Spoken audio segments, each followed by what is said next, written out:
Pawan Kalyan, Trivikram combination లో గతంలో వచ్చిన జల్సా, అత్తారింటికి దారేది చిత్రాలు ఎంతటి విజయాలను సొంతం చేసుకున్నాయో ప్రత్యేకంగా చెప్పనక్కర్లేదు. ఆ సినిమాల తర్వాత మళ్లీ వీళ్ళిద్దరి కాంబినేషన్ లో సినిమాకు రంగం సిద్ధమైంది. ప్రస్తుతం కాటమరాయుడు చిత్రాన్ని చేస్తున్న పవన్ వచ్చే నెలలో త్రివిక్రమ్ సినిమాకు డేట్లు కేటాయించినట్టు తెలుస్తోంది. గత 6 నెలలుగా పవన్ కళ్యాణ్ కోసం త్రివిక్రమ్ స్క్రిప్ట్ ని సిద్ధం చేస్తూ ఉన్నాడు. ఇప్పటికే ప్రీ ప్రొడక్షన్ వర్క్ దాదాపుగా పూర్తయిన ఈ చిత్రానికి వచ్చే నెల 2వ వారంలో రెగ్యులర్ షూటింగ్ ప్రారంభించబోతున్నట్టుగా నిర్మాత రాధాకృష్ణ వెల్లడించారు. పవన్ కళ్యాణ్ ప్రస్తుతం పొలిటికల్ మైలేజ్ కోసం ప్రయత్నాలు చేస్తున్నాడు.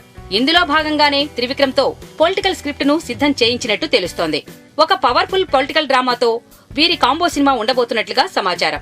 కాటమరాయుడు చిత్రం పూర్తి అవటమే ఆలస్యం.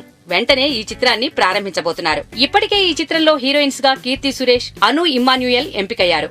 ఇక ఖుష్బూ మరియు మోహన్ లాల్ అతి ముఖ్యమైన పాత్రల్లో కనిపించబోతున్నారు. ఇదే సంవత్సరం చివరల్లో ప్రేక్షకుల ముందుకు ఈ చిత్రాన్ని తీసుకువచ్చేలా దర్శకుడు ప్లాన్ చేస్తున్నాడు. దేవుడే దిగివచ్చినా అనే టైటిల్ ను ఈ సినిమా కోసం పరిశీలిస్తున్నట్టు తెలుస్తోంది. ఈ వీడియో గనక మీకు నచ్చినట్టయితే లైక్ చేయండి, షేర్ చేయండి, సబ్స్క్రైబ్ చేసుకోండి.